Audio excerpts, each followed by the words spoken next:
السلام عليكم ورحمة الله وبركاته. نحمده ونستعينه ونستغفره ونؤمن به ونتوكل عليه ونعوذ بالله من شرور أنفسنا ومن سيئات أعمالنا. من يهده الله فلا مضل له ومن يضلله فلا هادي له. ونشهد أن لا إله إلا الله وحده لا شريك له ونشهد أن سيدنا مولانا محمدا عبده ورسوله. قال الله تعالى في القرآن العظيم والفرقان المجيد: أعوذ بالله من الشيطان الرجيم بفضل بسم الله الرحمن الرحيم. يؤتي الحكمة من يشاء ومن يؤت الحكمة فقد أوتي خيرا كثيرا.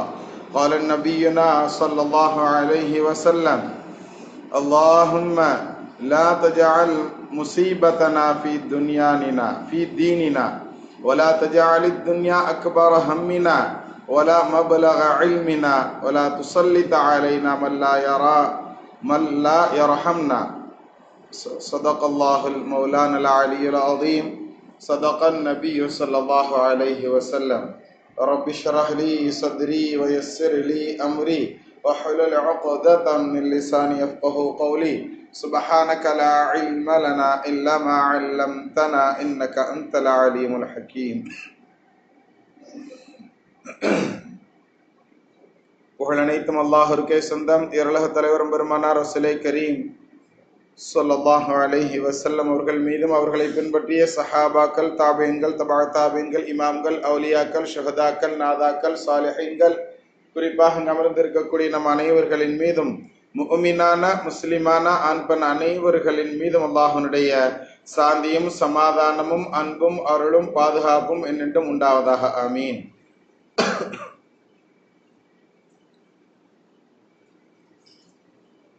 1446 ஹிஜ்ரி ஆண்டு. இது 8வது மாதமான ஷஅபானுடைய மாதம், பிறை 1.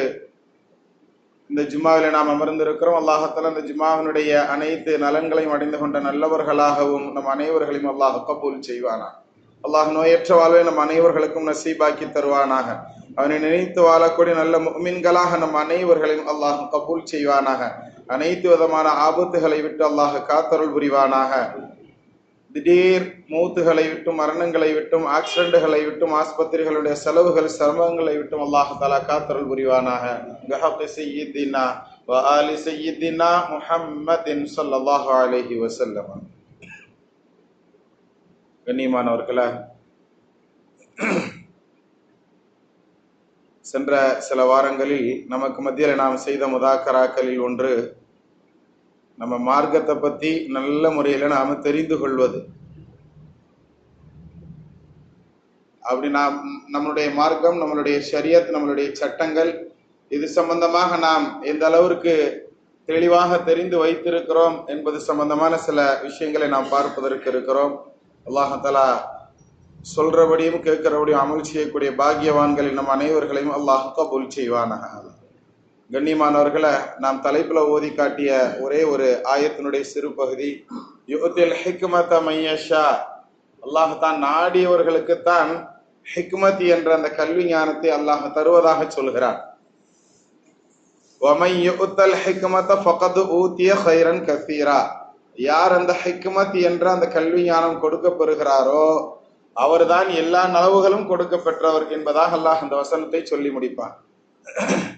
அப்ப ஹிக்மத் அப்படிங்கக்கூடிய அந்த கல்வி ஞானம் அப்படிங்கிறது இருக்குத, இந்த கல்வி அறிவு அப்படிங்கிறது இருக்குத, இது ரொம்ப இம்பார்ட்டன்ட்.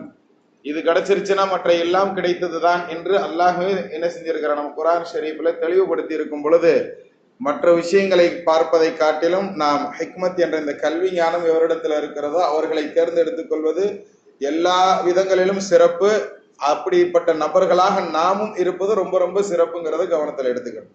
நம்ம பிள்ளைகளுக்கு, பெண் பிள்ளைகளுக்கு மாப்பிள்ளை பார்ப்பதாக இருந்தாலும் சரி, அல்லது நம்மளுடைய ஆண் பிள்ளைகளுக்கு பெண் பார்ப்பதாக இருந்தாலும் சரி, இந்த கல்வி அறிவு அப்படிங்கக்கூடிய இந்த தகுதி, அதுலயும் குறிப்பாக அல்லாஹ் இந்த இடத்துல ஹிக்மத்துன்னு சொல்லக்கூடிய இந்த ஞானம்ங்கிறது குறிப்பாக மார்க்க கல்வியினுடைய ஞானம். குறைந்தபட்சமாக அந்த மார்க்க கல்வியினுடைய ஞானம் கூட இல்லை அப்படின்னு சொன்னா அவர்களை நாம் தேர்ந்தெடுப்பதை கட்டாயம் முற்றிலும் தவிர்த்து கொள்ள வேண்டும் என்பதை நாம் விளங்கிக் கொள்ளணும். அழகா சொல்லுவாங்க, 4 விஷயத்துக்காக வேண்டி திருமணம் அப்படிங்கிறத நாம சம்பந்தம் பேசுவோம். ஒண்ணு அழகுக்காண்டி பேசலாம், இல்லைன்னா குலப்பெருமைக்காக வேண்டி அந்த பெண்ணை அல்லது அந்த ஆணை நாம சம்பந்தம் பேசலாம், அல்லது செல்வத்துக்காக வேண்டி சம்பந்தம் பேசலாம், அல்லது தீனுக்காக வேண்டி மார்க்கப்பற்று இருக்கு அப்படிங்கறதுக்காக வேண்டி என்ன செய்யலாம், திருமணம் பேசலாம். இந்த 4ல நீ மார்க்கப்பற்றுள்ள பெண்ணையோ மார்க்கப்பற்றுள்ள அந்த ஆணையை தேர்ந்தெடுத்துக்கொள், அது மற்ற எல்லாத்தையும் விட ரொம்ப சிறப்பு அப்படிங்கறத நமக்கு நபி ஸல்லல்லாஹு அலைஹி வஸல்லம் சொல்லி தர்றாங்கன்னா, பெண் பார்க்குதல் அப்படிங்கக்கூடிய அல்லது மாப்பிள்ளை பார்க்குதல் அப்படிங்கக்கூடிய இந்த விஷயத்துல நாம பொருத்தி பார்க்கறதுக்கு நபி ஸல்லல்லாஹு அலைஹி வஸல்லம் சொல்லியிருக்காங்கன்னா எல்லா விஷயத்திற்கும் இது பொருந்தும். கண்ணியத்திற்குரியவர்களை, உமர் நாயகத்திட்ட ஒரு நபர் வந்தாங்களாம். வந்து உங்களுடைய ஆட்சி கீழே இருக்கக்கூடிய அதிகாரங்கள்ல ஏதாவது ஒரு அதிகாரத்தை எனக்கு கொடுங்க. அரசு வேலை கேட்கிறாரு சுருக்கமா, எப்படி அரசாங்கத்தினுடைய வேலை கேட்கிறார். அவங்க நம்ம இந்த காலத்துல அரசாங்கத்தினுடைய வேலைக்குன்னு ஒரு குவாலிபிகேஷன் வச்சிருக்காங்க இல்லையா, அது மாதிரி உமர் நாயகம் வச்சிருக்கக்கூடிய குவாலிபிகேஷன் என்ன அப்படின்னு சொன்னா 2 வச்சிருக்காங்க. அவங்க தொழுகையை விடாத தொழுகிற ஆளா அப்படிங்கிறத கவனிப்பாங்க, அது அவர்கிட்ட கேட்க முடியாது இல்லையா. 2வது குவாலிபிகேஷன் என்ன அப்படின்னு சொன்னா, உனக்கு குரான் ஓத தெரியுமான்னு கேட்பாங்களாம். குரான் ஷரீஃப் ஓத தெரியுமான்னு கேட்பாங்களாம். அந்த வந்த நபர் சொன்னாரா, இல்ல ஓத தெரியாது, அதை போய் ஓத தெரிஞ்சுக்கிட்டு வா, அதுக்கப்புறம் பார்க்கலாம் அப்படின்னு அந்த குவாலிபிகேஷனை சொல்லி அனுப்பிடுறாங்க. அப்ப அந்த நபர் போனவர் தான் அடுத்து வரவே இல்லை, அந்த மனிதரை பார்க்கவும் இல்லை. யாரு, உமர் நாயகம். ஏதோ ஒரு சந்தர்ப்பத்துல ரொம்ப நாள் கழிச்சு என்ன செய்யறாங்க, அந்த நபரை பார்க்கறாங்க. உமர் நாயகம் ரலியல்லாஹு அன்ஹு, என்னப்பா ஒரு தடவை வந்து இது மாதிரி வேலை கேட்டைய, நான் குரானை கத்துக்கிட்டு வான்னு சொன்னேனே, இன்னும் என் மேல கோவமா, ஏன் வரல அப்படின்னு சொல்லி என்ன செய்யறாங்க, விசாரிக்கிறாங்க உமர் நாயகம் ரலியல்லாஹு அன்ஹு. அப்ப அந்த வந்த நபர் சொல்றாரு, கோவம்லாம் இல்ல, நீங்கள் அமீருல் முஃமினீனாக இருக்கிறீங்க, முஃமின்களினுடைய தலைவராக இருக்கிறீங்க, உங்க மேல கோவப்படுவது என்பது சாத்தியமல்ல, அதுவும் இல்லாம நீங்க நல்லதின் பக்கம் எனக்கு வழிகாட்டி இருக்கும்போது நான் எப்படி உங்க மேல கோவப்படுவேன் அப்படின்னு சொல்லிட்டு அந்த வந்த நபர் சொன்னார், அல்லாஹ் நீங்க எதை கத்துக்கிட்டு வர சொன்னீங்களோ அந்த குரான் ஷரீஃப் நல்ல முறையில நான் கத்துக்கிட்டேன். கற்றுக்கொண்டதற்கு பின்னால் அதுல உள்ள ஒரு வசனம் எனக்கு ரொம்ப ஒரு சாட்டையடி போன்று இருந்தது. அந்த வசனம், வமை யத்தகில்லாஹ் யஜ்அல் லஹு மக்ரஜா, யார் இறைவனை பயந்து நடந்து கொள்வார்களோ அவர்களுக்கு அல்லாஹ் தஆலா நல்ல நிறைய வழிகளை திறந்து விட்டுருவான் அப்படின்னு சொல்லிட்டு, யர்ஸுகுஹு மின் ஹைஸு லா யஹ்தஸிப், அவர் நினைக்காத புறத்துலலாம் இருந்து அவருக்கு அல்லாஹ் ரிஸ்க் கொடுப்பான் அப்படின்னு சொல்லி அல்லாஹ் சொன்ன இந்த வசனம் எனக்கு சாட்டையை கொண்டு அடித்தது போன்று இருந்தது. அதனால நான் உமர்கிட்ட தேவையாகல, அல்லாஹ்ட்ட நான் தேவையாயிட்டேன் அப்படின்னு சொல்லி அந்த நபர் சொன்னதாக நமக்கு வரலாறுகள் சொல்லி தரும். கண்ணியத்திற்குரியவர்களை, குரானை போய் கத்துக்கிட்டு வான்னு தான் சொல்லி அனுப்புனாங்க. ஆனால் அந்த குரான் அவரை எப்படி ஆக்கி விட்டது, தன்னிறைவு பெற்றவராக, யார்கிட்ட கேட்கணும் யார்கிட்ட கேட்க கூடாது அப்படிங்கிற அளவுக்கு கற்றுக்கொள்ளும் நபராக அவரை அந்த குரான் என்ன செஞ்சிருக்கு, ஆர்வமாக ஆக்கிடுச்சு. உமர் நாயகத்திட்டே அவர் என்ன செய்யல, வரல அப்படிங்கிறத நமக்கு அந்த வரலாறு சொல்கிறது. கண்ணியத்திற்குரியவர்களை, அப்ப யாரிடம் நாம கேட்டு பெற்றுக்கொள்ளணும், யாரிடம் மட்டும் கேட்கணும் அப்படிங்கிறத அந்த ஒரு வசனத்துல அல்லாஹ் ரொம்ப அருமையாக சொல்லுவான். ஒரே ஒரு செயல்தான், இறைவனை பயந்து நடந்து கொண்டால் எல்லா புறத்துல இருந்தும் உனக்கு வழிகள் பிறக்கும், நீ எதிர்பார்க்காத வழிகள் எல்லாம் இருந்து உனக்கு ரிஸ்க் கிடைக்கும். கணக்கில்லாம அல்லாஹ் கொடுப்பான்னு சொல்லி சொல்லும் போது அப்ப அது எவ்வளவு பெரிய அவருக்கு ஞானத்தை திறந்து கொடுத்திருக்கிறது அந்த வசனம் அப்படிங்கிறத நாம கவனத்துல எடுக்கணும். கண்ணியத்திற்குரியவர்களை, ஆக இந்த மார்க்கத்தை பத்தி தெரிஞ்சுக்கிறது அப்படிங்கிறது ரொம்ப இம்பார்ட்டன்ட். இன்னைக்கு நிறைய முஸ்லிம்கள் மார்க்கத்தை விட்டு வெளியே போகணும் அப்படிங்கிறதுல ரொம்ப கண்ணும் கருத்துமாக என்ன செய்யறாங்க, மற்றவர்கள் வேலை பார்த்து கொண்டிருக்கிறார்கள். அதுல ஒண்ணுதான் நம்ம சென்ற வாரங்கள்ல சொன்ன ஹலால் ஃபுட்ஸ் ஐட்டங்கள் சொன்னோம். ஹலாலான விஷயத்தை சாப்பிட்றதுல முஸ்லிம்கள் எவ்வளவு தெளிவாக இருக்கிறோம் அப்படிங்கிறத பத்தி நாம பார்த்தோம். சாதாரணமா பிஸ்கட் வாங்கி சாப்பிட்டா கூட அந்த பிஸ்கட்டுகள்ல கூட எல்லாத்துலயுமே இப்ப வந்து என்ன செஞ்சு வச்சிருக்கிறான்னா, எல்லா கோடு வேர்டு மட்டும்தான் போட்டிருக்கிறான். E471 அப்படின்னு போட்டிருப்பான். நல்லா அந்த கோடுகள் எல்லாம் பாத்தீங்கன்னா தெரியும். எந்தெந்த கோடுகளில் எல்லாம் பன்றியினுடைய இறைச்சியோ அல்லது பன்றி சார்ந்த மாமிசம் சம்பந்தப்பட்டதோ அல்லது மிருகங்களுடைய மாமிசங்கள் கொழுப்புகள் சார்ந்தது சேர்க்கப்பட்டு இருக்கிறதுங்கிறதுக்குண்டான அடையாளங்கள் எல்லாம் ஒரே ஒரு நம்பர் வடிவத்துல கொண்டு வந்துட்டான். E போட்டு 471 அது மாதிரி சில நம்பர்கள் இருக்கு. அது என்னென்ன நம்பர்கள்ங்கிறது எல்லாத்தையும் நம்ம என்ன செஞ்சிருக்கிறோம், ரெக்கார்ட் பண்ணி வச்சிருக்கிறோம், எழுத்து வடிவில் வச்சிருக்கிறோம். தேவைப்படுறவங்க கேட்டு வாங்கி அதை கூகுள்ல கூட நீங்களே செக் பண்ணி பாருங்க. எதுக்காக இதை நாம சொல்றோம்னா, நாம் எதையெல்லாம் சாப்பிடக்கூடாதோ அதையெல்லாம் நாம் சாப்பிடக்கூடிய உணவுகளில் நம்மையே அறியாமல் நம்மளுக்கு சேர்த்து கொடுத்துக்கிட்டே இருக்கிறாங்க. சாதாரணமாக நம்ம சாஸ் அப்படின்னு சொல்லி வாங்கி நம்ம பிள்ளைகளுக்கு சாப்பாட்டோட பிரெட் பண்ணு இதெல்லாம் தடவி சாப்பிட்ற மாதிரி உண்டான சாஸ், தக்காளி சாஸ்ன்னு சொல்றாங்க இல்லையா, அது தயார் பண்றதுல கூட நிறைய பன்றியினுடைய ரத்தங்கள் கலக்கப்படுவதாகலாம் நமக்கு என்ன செய்யப்படுகிறது, அந்த ரத்தமும் இதுவும் சேர்ந்த கொழுப்புகள் கலக்கப்படுவதாகலாம் என்ன செய்யறாங்க, அதனுடைய அந்த அந்த கோட் வேர்டனுடைய விஷயத்துல போய் நம்ம உள்ள படிச்சு பார்த்தோன்னா நமக்கு தெரிய வருகிறது. கண்ணியத்துக்குரியவர்களை, ஏதோ கொஞ்சம் கொஞ்சம் தெரிஞ்சிருக்கக்கூடிய இங்கிலீஷ்களை வச்சு நாங்களே அதை புரிஞ்சுக்கிறோம் அப்படின்னு சொன்னா, நல்ல முறையில் படித்த எத்தனையோ நல்லவர்கள் இருக்கிறீங்க, நல்லா படிங்க, நல்லா அதை மக்களுக்கு விளங்குற மாதிரி, அதுலயும் நல்ல முஸ்லிம் பிள்ளைகளுக்கு சாதாரணமாக தெரிஞ்சுக்கிற மாதிரி, அது மட்டுமல்ல மாற்றார்களும் அதை விளங்கிக்கிற மாதிரி நீங்க தமிழ் அதை நல்ல முறையில் டிரான்ஸ்லேட் பண்ணி நல்ல முறையில் அதை எழுத்து வடிவில் சுருக்கமாக சின்ன சின்ன விஷயங்களாக அதனை மக்களுக்கு நாம் கொடுத்தோம்னு சொன்னா எவ்வளவு பிரயோஜனமாக இருக்கும். நம்ம மார்க்கம்ங்கிறது முஸ்லிம்கள் மட்டும் பின்பற்றுவதற்கு உண்டானது அல்ல. கண்ணியத்திற்குரியவர்களை, நம்ம சாப்பிடுற சாதாரணமாக பிரபல்யமான பிஸ்கட் கம்பெனி அப்படின்னு சொன்னா எல்லாருக்குமே தெரியும். பேர்கள் நம்ம சொல்லணும்னு அவசியம் அல்ல. அதிகமா நம்ம எந்த கம்பெனி பிராண்டா யூஸ் பண்றோமோ அந்த பிராண்டினுடைய அந்த பிஸ்கட்டுகள்ல எல்லாத்திலையும் இந்த E471 அந்த கோட் வேர்டு பதியப்பட்டு இருக்கிறது. நீங்க வேணா அதை எடுத்து செக் பண்ணி பாருங்க. எங்களுடைய ப்ராடக்ட் மொறுமொறுன்னு இருக்கிறதுக்காண்டி நாங்க இதனுடைய அதுல அந்த மிருகங்களுடைய கொழுப்புகளை நாங்க சேர்க்கிறோங்கிறத அந்த கம்பெனியே ஒத்துக்கொண்டு இருக்கிறது. கண்ணியத்துக்குரியவர் கூகுள்ல போட்டிருக்கான். அப்ப நம்ம இதெல்லாம் பார்க்காம நம்ம வாட்டுக்கு நல்லா டேஸ்டா இருக்குன்னு சொல்லி டீ வைக்கும் போதெல்லாம் நம்ம அந்த பிஸ்கட்டுகளை தான் எல்லா இடத்துலயும், இன்னும் நம்ம பள்ளி வாசல்கள்ல கூட அந்த பிஸ்கட்டுகள் தான் பரிமாறப்படுகிறது. அப்ப நாம கவனத்துல எடுத்துக்கொள்ளணும். கண்ணியத்துக்கு அது போன்ற பிஸ்கட்டுகளை எந்தெந்த விஷயங்கள்லாம் நம்ம மார்க்கத்துக்கு முரணாக இருக்கிறதோ அதெல்லாம் நாம தெரிந்து கொள்வதற்கு முயற்சி செய்யலாமா? அல்லாஹாலா அது போன்று தெரிந்து அமல் செய்யக்கூடிய பாக்கியவான்களை நம்ம கபூல் செய்வானாக. கண்ணியத்திற்குரியவர்களை, அடுத்து சமீபத்துல இப்ப நம்ம கூகுள்ல எங்க நாம தேடினாலுமே நமக்கு வரக்கூடிய செய்திகள்ல ஒண்ணு, FBI அதிகாரியாக ஆகணும் அப்படின்னு சொல்லி அமெரிக்கால ஒரு நபர் அட்ரின் அப்படின்னு சொல்லி அவருடைய பெயரு, அந்த மனிதர் FBI அதிகாரியாக ஆகணும்னா கோட்டா வாய்ஸ்ல அவர் போகணும்னு சொன்னா அவருக்கு வேலை கிடைக்கிறதுக்கு வாய்ப்பே இல்லை. வேணா அரபிக் டீச்சர் தேவை இருக்கு அந்த FBI இதுல, அரபிக்க நல்லா வேணா கத்துக்கிட்டு வா, உனக்கு அந்த ஜாப் கிடைக்கிறதுக்கு ஏற்பாடு பண்றேன்னு அந்த வாலிபருக்கு சொல்லப்பட்டது. அந்த வாலிபர் என்ன செய்யறாரு, அரபியை நல்ல முறையில கத்துக்கிறதுக்காக வேண்டி போறாரு. அரபியை கற்றுக்கொண்டதுனால் அவருக்கு அரபியில உண்டான விஷயங்கள் எல்லாம் அதுல இலக்கண வாய்ஸாக என்னென்னலாம் தெரிஞ்சுக்கிடணுமோ எல்லாத்தையும் நல்ல முறையில கத்துக்கிறாரு. கற்றதற்கு பின்னால் குர்ஆன் ஷரீஃப், அதாவது இந்த அரபி எங்கிருந்து வந்தது, அது இஸ்லாமியர்களுக்கும் அரபிக்கும் என்ன தொடர்பு, இது போன்ற ஆர்டிகல் அது போன்ற கட்டுரைகள் எல்லாம் படிச்சு இஸ்லாமிய அரபியில தங்களுடைய குர்ஆனை இறக்கி இருக்கு. குர்ஆன் மேல கொஞ்சம் ஆர்வம், ஒன்னா படிக்கும் போது குர்ஆனை முழுசா படிக்கணுங்கிற எண்ணம் வருது. குர்ஆன் ஷரீஃபை முழுவதுமாக படித்தார். அந்த அரபியினுடைய துறையில தேர்ந்தார். சொல்லி கொடுக்கிற அளவுக்கு திறமையா வந்தாரு. அவர் போய் FBIல என்ன செய்யறாரு, வேலை கேட்கிறாரு. அந்த டிபார்ட்மெண்ட் காலியா இருக்கிறதுனால அவருக்கு வேலையும் கிடைக்கிறது. FBIல வேலை பார்த்துக்கிட்டே இருந்தாலும் அவருக்கு ஒரு உள்ளுணர்வு தூண்டிக்கிட்டே இருக்கு, இந்த குர்ஆனை நல்லா இன்னும் விளக்கமாக முழுவதுமாக படிக்கணுங்கிற எண்ணம். அவர் என்ன செய்யறாரு, எதுக்காக வேண்டி அந்த அரபியை கத்துக்கிட்டு அந்த வேலையில போய் சேர்ந்தாரோ, அரசாங்க வேலையில அந்த துப்பறிவு துறையில போய் சேர்ந்தாரோ, ஆனால் அந்த துப்பறிவு அந்த ஞானத்தை அல்லாஹ் அவருக்கு குர்ஆன் ஷரீஃபுக்குள்ள செலுத்தணுங்கிற அந்த எண்ணத்தை கொடுத்தான். குர்ஆனை ஆராய்ந்தார், தீனுல் இஸ்லாத்துக்குள்ள வந்தாரு.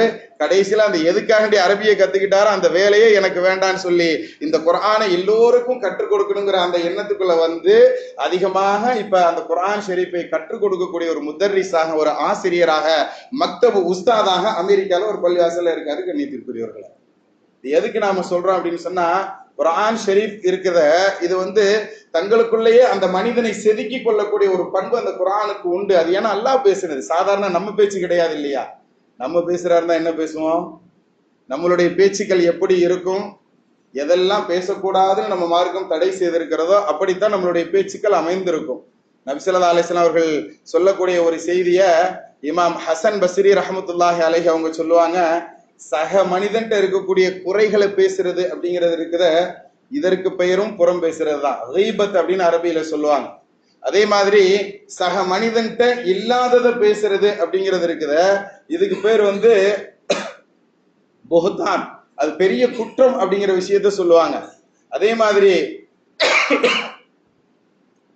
ஒரு மனுஷன்ட்ட இல்லாத ஒரு விஷயத்த இருக்கிற மாதிரி, அதாவது அவரை பத்தி கேள்விப்படுறது எல்லாத்தையும் ஷேர் பண்றது, பரப்புறது, அது போன்ற விஷயங்கள் தான் இதுக்கு பேர் இட்டு கட்டுதல், இஃப்க் அப்படின்னு சொல்லுவாங்க. இந்த மாதிரி இந்த 3 விதத்துல நாம எதை பேசினாலுமே அந்த பேச்சு அப்படிங்கிறது பாவம் தான் அப்படிங்கிறது நம்ம மார்க்கம் சொல்கிறது, குர்ஆன் ஷரீஃப் சொல்கிறது, குர்ஆனுடைய தஃப்சீர்கள் சொல்கிறது. கண்ணியத்திற்குரியவர்களே, இந்த விஷயத்த இமாம் ஹசன் பஸ்ரி ரஹ்மத்துல்லாஹி அலைஹி அவங்க குர்துபி என்ற கிதாப்ல பதிவு செஞ்சிருக்கிறாங்க. எதுக்காண்டி இதை நாம சொல்றோம்னு சொன்னா, நம்மளுடைய பேச்சுக்கள் எல்லாம் இது போன்றுதான் இருந்து கொண்டிருக்கிறது. ஆனால் அல்லாஹ்வுடைய பேச்சு அப்படி அல்ல. அந்த அல்லாஹ்வுடைய பேச்ச படிக்கிறது அப்படிங்கிறத காட்டில் எனக்கு படிக்க தெரியலையேன்னு ஏக்கம் உள்ளவர்கள் சாதாரணமாக பார்க்கவாது ஆரம்பிங்க. குர்ஆனுடைய எழுத்துக்களை பார்ப்பதற்காக வாண்டியாவது நீங்க முயற்சி செய்யுங்கள். அதை பார்ப்பதும் கூட நன்மைகளை நமக்கு பெற்றுத்தரும். நபி ஸல்லல்லாஹு அலைஹி வஸல்லம் சொல்லுவாங்க, பெற்றோரை பார்ப்பது நன்மையை தரக்கூடிய விஷயம், கஅபத்துல்லாவை சும்மா பார்த்துக்கிட்டு இருந்தாலே நன்மை தரக்கூடிய விஷயம், குர்ஆன் ஷரீஃபை திறந்து பார்ப்பது நமக்கு நன்மை தரக்கூடிய விஷயம் சொல்றாங்க. கண்ணியத்திற்குரியவர்களே, ஆக குர்ஆனை ஓத தெரியலேங்கிற கவலையோட நீங்க என்ன செய்யுங்க, உட்கார்ந்து நீங்க அதை வாசிக்க தெரியலனாலும் பார்க்கவாவது செய்யுங்கள். அது உங்களை ரொம்ப ஏற்றத்திற்கு கொண்டு போகும். அந்த குர்ஆன் உங்களுடைய உள்ளத்தை செதுக்குவதற்கு அது ஒரு வழியாக அமையும். கண்ணியத்திற்குரியவர்கள், அது மாதிரி உண்டான குர்ஆனை கத்துக்கிறதுக்கு முயற்சி செய்யலாமா? அந்த அட்ரின் அப்படிங்கக்கூடிய அந்த FBI அதிகாரி கடைசியில அத்னான் அப்படிங்கிற பெயரோடு இன்றும் முதர்ரிஸாக உஸ்தாதாக திகழ்ந்து கொண்டிருக்கிறார் அப்படிங்கிறது நமக்கு வரலாறு சொல்லும். இதை நீங்க கூகுள்ல அந்த இணையதளத்துல போய் தேடணும்னு சொன்னா அந்த பேரை போட்டாலே உங்களுக்கு அவர் சம்பந்தமான ஹிஸ்டரிகள் இப்ப நிறைய யூடியூப்ல இவருடைய இந்த வீடியோ ரொம்ப அதிகமான ட்ரெண்டிங்ல இருக்கு அப்படிங்கிறத நம்ம பார்க்க முடியும். கண்ணியத்திற்குரியவர்களே, ஆக சக காலத்திலும் கூட குர்ஆன் தன்னுடைய தாக்கத்தை வெளிப்படுத்தி கொண்டிருக்கிறது. ஆனால் நம்மளுடைய இளைஞர்கள் எல்லாம் எதை முன்னோக்கி போய் கொண்டிருக்கிறோம்? குர்ஆனே நம்ம தீனை கத்துக்கிடணும் அப்படிங்கிற, அதாவது ஜனாசாவனுடைய அடக்கம் அப்படின்னு எடுத்துக்கிட்டோம். நம்ம குடும்பத்துல எப்படியும் யாரும் ஒரு காலத்துல எல்லோரும் மௌத்தா போதான் போறோம். நான் மௌத்தாவே ஆக மாட்டேன்னு யாரும் சொல்ல முடியுமா? சொல்ல முடியாது. ஆனால் அந்த மௌத்தினுடைய விஷயத்துல கூட மௌத்தானா அந்த ஜனாசாவுக்கு முதல்ல என்ன செய்யணும்? முதல்ல கண்ணை கசக்கி மூடி விடணும். லேசான முறையில கண்ணை கசக்கி மூடி விடணும். அந்த பேசிக் நாலேஜ் கூட தெரியாம எல்லா விஷயத்துக்கும் மோதினாரு அல்லது அஜரத்து இது மாதிரி உண்டான நபர்களை கூப்பிட்டு நாம செய்யணுங்கிற என்ன தேவைகள் இருக்கிறது? கண்ணியத்திற்குரியவர்களை, சின்ன சின்ன விஷயம், மடி கழுவுறது கூட தெரியல. ஒரு ஜனாசாவுக்கு அடி கழுவுறது தெரியல. எங்கே போய் நாம் கத்துக்கொள்வது, எப்படி தெரிஞ்சுக்கிறது? இதுக்கெல்லாம் எல்லாத்துக்கும் அடுத்தவர்களை நாம் நாடுவதா? பணம் கொடுத்தா செஞ்சுட்டு போறதுக்கு 1000 பேர் இருக்கிறாங்க அப்படின்னு சொல்லிட்டு எல்லாத்துக்கும் பேக்கேஜ். இப்ப மருத்துவமனையில இருந்து ஆரம்பிச்ச பேக்கேஜ், ஜனாசா கபூர்குழியில கொண்டு போய் அடக்கம் பண்ணி முடிக்கிற வரைக்கும் எல்லாத்துலயும் பேக்கேஜ். என்ற பணம் இருக்கு, நான் செஞ்சுக்கிடுவேன்னு சொன்னா அப்ப மார்க்கத்தை கற்று நாம எப்படி நம்ம பெற்றவங்களுக்கு செய்யறது? ஜனாசாவனுடைய அடக்கத்தினுடைய முறைகள்ல கூட நமக்கு ஒரு பேசிக் கிடையாது. மடிகழுவ தெரியலன்னா என்ன அர்த்தம்? அடிகழுவ தெரியல. அந்த ஜனாசாவை எப்படி பெரட்டணும், எந்த விதத்துல நாம அதை சரிச்சு இது பண்ணணும், அதை தூக்கி நிப்பாட்டணுமா, எந்த இடத்துல வயிற்றை எப்படி அழுத்தி விட்டு வயிற்றுக்குள்ள உள்ள நஜீஸை வெளியே எடுக்கணும், ஒரு சிறு விஷயங்கள் கூட நமக்கு தெரியலையே. மார்க்கத்தை இன்னும் நாம தெரிந்து கொண்டு இருக்கிறோம்.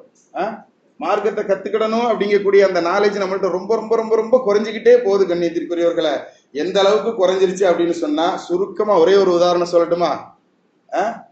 அஜரத்துமார்கள் கூட தங்களுடைய பிள்ளைகளை அஜரத்துக்கு படிக்க வைக்க வேண்டாம், ஆலிமுக்கு படிக்க வைக்க வேண்டாம், அதை வெறும் இன்ஜினியரிங் கோர்ஸ் அல்லது டாக்டர் இது போன்ற மருத்துவ படிப்பு இந்த மாதிரி படிக்க வச்சு நம்ம பிள்ளைகளை கொண்டு போயிடணும்னு நினைக்கும் அளவிற்கு மாற்றி விட்டது நம்மளுடைய சமூகத்தினுடைய சூழல்கள். கண்ணியத்திற்குரியவர்களை, இதை விட ஒரு பெரிய உதாரணம் சொல்லணும்னு அவசியம் இல்லை. ஏன்னா மார்க்கத்தின் மீது உண்டான அந்த ஆர்வம் அவ்வளவு குறைஞ்சு போயிருச்சு.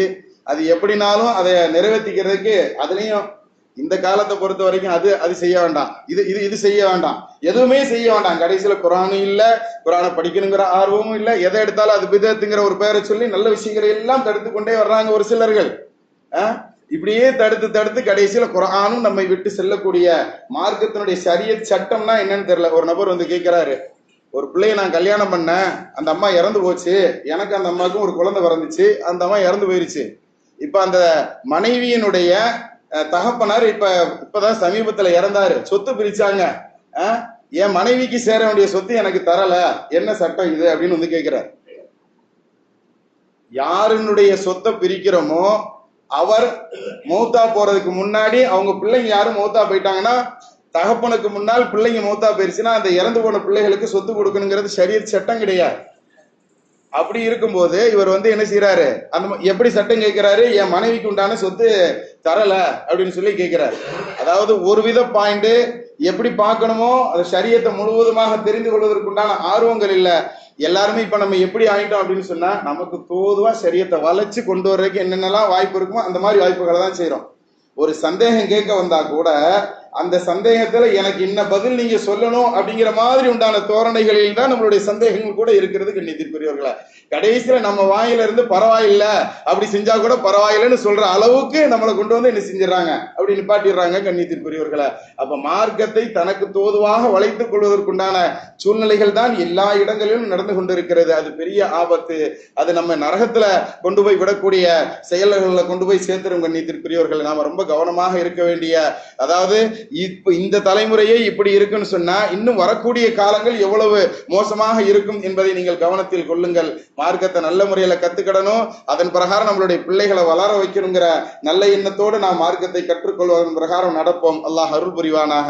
பிஹக்கி ஸய்யிதினா வ ஆலி ஸய்யிதினா முஹம்மதின் ஸல்லல்லாஹு அலைஹி